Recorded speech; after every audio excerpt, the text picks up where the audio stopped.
Welcome to மனமும் நலமும். இன்னைக்கு மிளகு பூண்டு குழம்பு எப்படி வைக்கிறதுன்னு பார்க்கலாம். இந்த மழை காலத்துக்கு ரொம்ப யூஸ்ஃபுல்லாக இருக்கும். இந்த குழம்பு வச்சு சாப்பிடும்போது நம்மளுக்கு சளி பிடிக்கிறது, ஜுரம் வருதெல்லாம் ரொம்ப கம்மியாகும். இதை வாரத்துக்கு ஒரு நாள் நம்ம சாப்பாட்டில் சேர்த்துக்கலாம். இது நல்ல நம்மளுக்கு இம்யூனிட்டி பவர் நல்லா கிடைக்கும். இது செய்கிறது எப்படின்னு பார்க்கலாம் வாங்க. மிளகு பூண்டு குழம்பு செய்கிறதுக்கு ஒரு 4 தக்காளி, ஒரு 100 கிராம் மேலே பூண்டு, ஒரு வெங்காயம் இதை மாதிரி கட் பண்ணிக்கோங்க. தக்காளியை அரைச்சிட்டு வந்துடுங்க. ஒரு கடாயில் எண்ணெய் ஊற்றிக்கிங்க. ஒரு கொஞ்சம் கடுகு போட்டுக்கோங்க. கடுகு பொரிஞ்சோன்னே வெந்தயம், ஒரு 1/4 டீஸ்பூன் வெந்தயம் போட்டு பொரியட்டும். கருவேப்பிலை சேர்த்துக்கோங்க. கருவேப்பிலை நல்லா பொரிஞ்சோன்னே உரிச்சு வச்ச பூண்டை சேர்த்துக்குங்க. பூண்டு சேர்த்து நல்லா கலர் மாதிரி வரணும். அது வரைக்கும் நல்லா வதக்கணும். பூண்டை போட்டு நல்லா வதக்கிக்குங்க எண்ணெயில். பாருங்க, ஒரு 5 நிமிஷம் வதக்கணும்னா பூண்டு இந்த மாதிரி கலர் மாதிரி வரும். இந்த கலர் மாதிரி வந்தோடனே நம்ம இதுக்கு கொஞ்சம் மிளகு, 1 டீஸ்பூன் மிளகு, இது சின்ன டீஸ்பூனுங்கிறதுனால நான் 2 டீஸ்பூன் போடுறேன். 1 டீஸ்பூன் மிளகுத்தூள் சேர்த்துக்குங்க. போட்டு நல்லா கலந்து விட்டுருங்க. மிளகு லைட்டாக பொரிஞ்சு வரும். அப்படியே இந்த மாதிரி எண்ணெயில் போட்டு வதக்கும்போது அது இப்போ மிளகோட ஃப்ளேவர் நல்லா தெரியும் நம்மளுக்கு குழம்புல.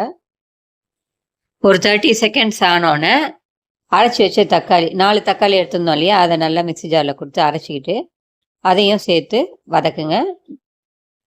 மிக்ஸி ஜாரில் கொஞ்சம் தண்ணி ஊற்றி அலம்பி அதையும் ஊற்றிக்கிங்க. இது ஒரு 2 நிமிஷம் நல்லா கொதிச்சு வரட்டும். நல்லா கொதிச்சு வருது பாருங்கள். இந்த ஸ்டேஜில் நம்ம மசாலா சேர்த்துக்கலாம். ஒரு 1/4 டீஸ்பூன் மஞ்சத்தூள், ஒரு 2.5 டீஸ்பூன் மிளகாத்தூள். உங்களுக்கு மிளகாத்தூள் காரம் கம்மியாக சாப்பிட்றவங்களா இருந்தாக்கா கம்மியாக சேர்த்துக்குங்க. நான் குழம்பு மிளகாத்தூள் தான் சேர்த்துருக்கேன். தனியாவும் மிளகாவும் சேர்த்து அரைச்ச மிளகாத்தூள். நீங்கள் மிளகாத்தூளும் தனியாத்தூளும் தனித்தனியாக வச்சுருந்தீங்கன்னா 1 டீஸ்பூன் மிளகாத்தூள் சேர்த்துக்குங்க, 1 டீஸ்பூன் தனியாத்தூள் சேர்த்துக்குங்க. உப்பு ஒரு 1.5 டீஸ்பூன் உப்பு சேர்த்துக்குங்க. இதை சேர்த்து நல்லா கலந்து விட்டுருங்க. நான் கல் உப்பு தான் எடுத்திருக்கேன். இது நல்லா கலந்து நல்லா கொதி வரட்டும். ஒரு 2 நிமிஷம் கொதிக்கட்டும். அதுக்குள்ளே நம்ம புளி கரைச்சிட்டு வந்துடலாம். ஒரு பெரிய நெல்லிக்காய் அளவுக்கு புளி எடுத்துக்கோங்க. இந்த அளவுக்கு புளி போதும். இதை கரைச்சி எடுத்துகிட்டு வந்துக்கலாம். பாருங்கள், நல்லா கொதிச்சு வந்துடுச்சு. இப்போ கரைச்சி வச்சுருந்த புளியை நம்ம சேர்த்துக்கலாம்.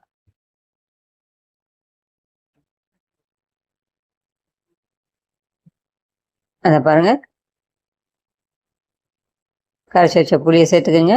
நல்லா கலந்து விட்டு கொதிக்க விடணும். நம்ம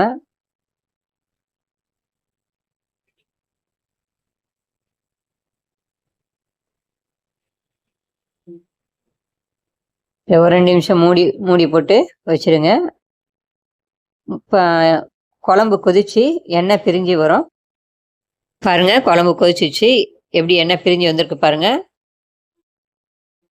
இதை மாதிரி வந்தோடனே நம்ம ஒரு கை கொத்தமல்லி போட்டு இறக்கிட வேண்டியதுதான். அவ்வளோதான், மிளகு பூண்டு குழம்பு ரெடி ஆகிடுச்சு. பூண்டு நம்ம அழகாக எடுத்து சாப்பிட்ற அளவுக்கு நல்ல டேஸ்ட்டாகவும் நல்லா வெந்தும் இருக்கும்.